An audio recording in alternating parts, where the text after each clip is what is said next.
आजमी साहेब आहेत, त्याच्यानंतर भुजबळ मैं 2022-23 के जनरल बजट पर अपने ख्यालात इजहार करने खड़ा हुआ हूं। अध्यक्ष महोदय, मैंने बजट को जब पढ़ा तो सरकार 6,80,000 कर्ज में अपना महाराष्ट्र है। उद्याच 6,80,000 करोड़, यानी हमारी आबादी अगर 11 करोड़ की है भुजबळ तो साहेब- हर व्यक्ति के ऊपर भुजबळ साहेब, नंतर 68,000 साहेब, 68,000 रुपया कर्ज है। उद्याच ये कर्ज कम होने के बजाय बढ़ता ही जा रहा है। अध्यक्ष महोदय, बजट का 19% इंटरेस्ट और कर्ज लौटाने में जाता है और सरकारी एम्प्लॉइज की, मुलाजिमीन की 24% पेंशन, 11% सैलरी, यानी 35% हिस्सा चला जाता है। 54% बजट का इसमें चला जाता है। इस बजट में कम कर्ज को कम करने का कोई भी प्रोविजन मुझे नजर नहीं आया। अध्यक्ष महोदय, अध्यक्ष महोदय,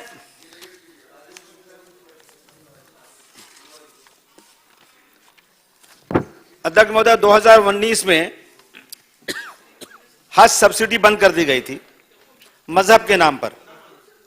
सरकारी खर्च से रिलीजन का काम नहीं होना चाहिए। हम देख रहे हैं श्री क्षेत्र डेवलपमेंट के नाम पर महाराष्ट्र में हर साल 600-700 करोड़ खर्च किया जाता है। हम इसको सपोर्ट कर रहे हैं, हम इसका अपोज नहीं कर रहे हैं, हम सपोर्ट करते हैं। लेकिन इतने अरसे में सिर्फ बाबा ताजुद्दीन दरगाह और हाजी अली को कुछ रकम दी गई है और इस बजट में किसी एक भी दरगाह को, मस्जिद को कोई रकम नहीं दी गई। अध्यक्ष महोदय,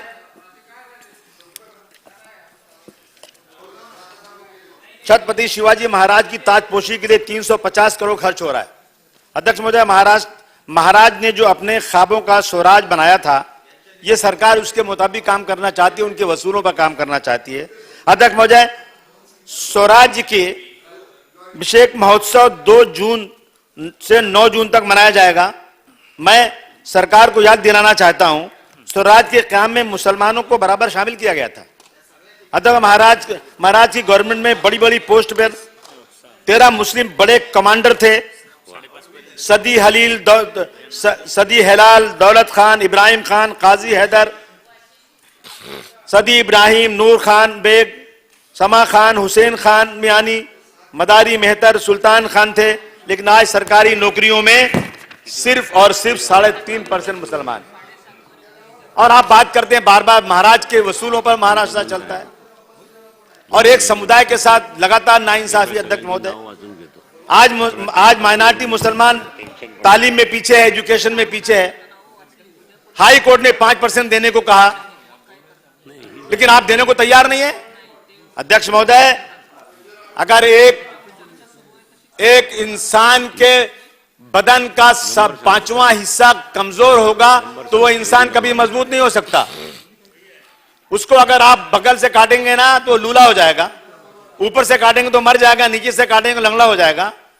हमारा महाराष्ट्र अगर डेवलपमेंट की तरफ जाना है तो अभी शुरू किया ना भाई। सम्माननीय सदस्य अबू आजमी जी, एक मिनट आप बोलते रहिए। मैं केवल अबू आजमी साहब, 1 मिनिट रुकिए। 3:11 3:11 ही चर्चा सुरू झाली आहे। जनरली आपण एक दिवसाला 3 तास अशी वेळ देतो। शिवसेना पक्षातर्फे 15 नावं आहेत, भारतीय जनता पक्षातर्फे 32 नावं आहेत, 36 आहेत आणि राष्ट्रवादी काँग्रेसतर्फे 10 नावं आहेत, काँग्रेस पक्षातर्फे, भारतीय राष्ट्रीय काँग्रेस पक्षातर्फे 10 नावं आहेत, समाजवादी पक्षाची 2 नावं आहेत आणि अपक्षांची 4 नावं आहेत। एकूण असे मिळून जवळजवळ 69 नावं आहेत या चर्चेवर सहभाग घेण्यासाठी। आणि माझी इच्छा अशी आहे की सर्व सदस्यांना बोलायला मिळालं पाहिजे। 69 आता जी वेळ कंझ्युम झाली आहे त्याची पण मी माहिती आपल्याला देतो की कुठल्या पक्षाच्या सदस्यांनी भाषणामध्ये काय वेळ कंझ्युम केलाय किंवा वापरला गेलाय। त्यामुळे माझी विनंती आहे की आपण वेळेचं नियोजन बघून, कारण उद्याही चर्चा राहणार आहे आणि नंतर मागण्यावरती सुद्धा 5 दिवसची वेळ मिळणार आहे। तर काही सदस्यांनी तशा पद्धतीने वेळेचं नियोजन करण्यात मला मदत करावी एवढी विनंती आहे। धन्यवाद। अबू भाई चालू रखो। मैं ये कह रहा था कि हर समाज को इंसाफ मिलना चाहिए। महाराज के नाम का नाम लिया जाता है। महाराज ने मस्जिदों और दरगाहों को, कब्रिस्तानों को जमीन पर ग्रांट दिया था। मैं याद दिलाऊं कि हजरत याकूब, बाबा याकूब केलसी दापोली रत्नागिरी में महाराज ने दरगाह के लिए 700 एकड़ जमीन और ग्रांट दिया था। आज पूरे महाराष्ट्र में अध्यक्ष महोदय तकरीबन 20 जिलों में लैंड जिहाद और लव जिहाद के नाम पर हंगामा खड़ा है। और आप बात करते हो छत्रपति शिवाजी महाराज का महाराष्ट्र, ये नफरत इस महाराष्ट्र के अंदर, ये कैसे उनके वसूलों का महाराष्ट्र हो सकता है अध्यक्ष महोदय? कब्रिस्तानों, मस्जिदों, वक्फ की जमीनों के खिलाफ रोजाना हंगामा हो रहा है। अध्यक्ष महोदय मैं याद दिला दूं आपको, कान्हो देव उर्फ हजरत बाबा रमजान दरगाह अहमदनगर राहौरी तालुका में जो दरगाह कई सौ साल की पुरानी है, आज पिछले 1 महीने से रोजाना कुछ कट्टरपंथी लोग जाते हैं वहां पर और कहते हैं दरगाह तोड़ देंगे और इसको गेरुआ रंग कर देंगे। अध्यक्ष महोदय आप इंसाफ संकल्प पर बोलिए। अध्यक्ष महोदय उसी पे बोल रहा हूँ, किस पे बोल रहा हूँ अध्यक्ष महोदय? और किस पे बोल रहा हूँ? उसी पे बोल रहा हूँ अध्यक्ष महोदय। बोल रहे हैं अध्यक्ष महोदय आप आज बजट पर बोलिए। अध्यक्ष महोदय आज फिरका परस्तों की साजिश से मुसलमानों की दरगाहों, मस्जिदों, इबादत गाहों पर रोजाना, मैं आपको कहूं कि शानपाड़ा मस्जिद, अध्यक्ष महोदय हाई कोर्ट ने 5 बार कहा कि जाओ आप मस्जिद बनाओ, नमाज पढ़ो, सब हो गया। कुछ लोग कहते हैं हम यहां नहीं पढ़ने देंगे मुसलमानों को नमाज, पूरा कानून चुपचाप बैठा हुआ है। अध्यक्ष महोदय शानपाड़ा मस्जिद हो गया, उल्लासनगर, मरोल में यही हालत है, सब कुछ हो गया। सरकार ने जमीन दिया, सरकार ने पैसे दिए, सब बन गए। एक ग्रुप कहता मैं यहाँ नहीं, मैं यहाँ पे मुर्दे आपको दफनाने नहीं दूंगा और नहीं दफनाया जा रहा है। क्या लॉ एंड ऑर्डर की सिचुएशन अध्यक्ष महोदय? अध्यक्ष महोदय ये नफरत खत्म होना चाहिए। अध्यक्ष महोदय जहां जहां जितनी आबादी है सरकार को वहां उसके हिसाब से बिना मांगे हुए कब्रिस्तान की जमीनें अलॉट कर देना चाहिए अध्यक्ष महोदय। अध्यक्ष 2034 के मास्टर प्लान में इस वक्त की आबादी के लिहाज से हिंदू शमशान, क्रिश्चियन शमशान, कब्रिस्तान, मुस्लिम हर धर्म के लिए जो जगहें की गई हैं और सब बिल्डर लॉबी जो है वहां पर सिर्फ इसलिए कि यहां पर कब्रिस्तान बन जाएगी, ये बन जाएगा तो यहां पर बिल्डिंग का दाम, बिल्डिंगें बिकेंगे नहीं, इसलिए इसको यहां पर बनने नहीं दिया जाए, रोका जा रहा है। अध्यक्ष महोदय मैं मांग करना चाहता हूं इस पर तुरंत जो है सरकार को रोक लगनी चाहिए। अध्यक्ष में लास्ट में एक चीज, पुणे में सावित्रीबाई फुले नेशनल मेमोरियल 50 करोड़ रुपया खर्च किया जाए, बहुत खुशी की बात है अध्यक्ष महोदय, मुझे बहुत खुशी है इस बात की।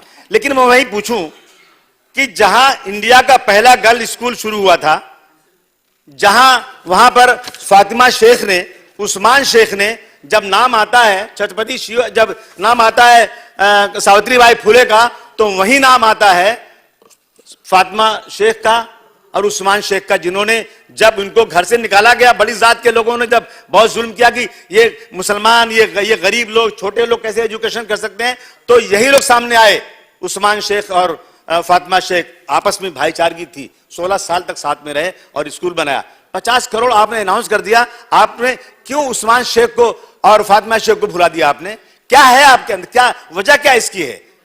पूरे हिस्ट्री को क्या मिटा देना चाहते हैं? हमारे हिंदू मुसलमानों के बीच में एक खाई पैदा की, मुसलमानों इस देश के लिए कुछ नहीं किया। ये हिस्ट्री की सच्चाई है। मैं मांग करना चाहता हूं कि फातिमा शेख का भी एक इसी तरह से 50 करोड़ रुपए का फातिमा शेख का और उस्मान शेख का भी वहां पर एक जो है वो वहां बनना चाहिए अध्यक्ष महोदय, मेमोरियल बनना चाहिए। अब आपके पास समय नहीं है अध्यक्ष, मुझे बहुत कुछ बोलना था, लेकिन एक बात लास्ट में कहना चाहता हूं अध्यक्ष महोदय, इस बजट के मुताबिक सरकार का टोटल 5,47,450 करोड़ का खर्च है। माइनॉरिटी की आबादी 20% है, लेकिन कितना फंड दिया? 0.13। ऊंट के मुंह में जीरा भी नहीं है, ऊंट के मुंह में जीरा भी नहीं और दूसरे में देते नहीं किसी में। सुनिए, ये खर्च, ये पैसा जो है ना, इसको भी आधा खर्च नहीं किया जाएगा। चलिए, इसलिए अध्यक्ष महोदय इंसाफ सबके साथ होना चाहिए। मैं कहता हूं कि इस बजट को मैं सपोर्ट करता हूं, लेकिन इस बजट में इंसाफ नहीं हुआ है, इंसाफ मिलना चाहिए। बहुत बहुत शुक्रिया, धन्यवाद। धन्यवाद। भुजबल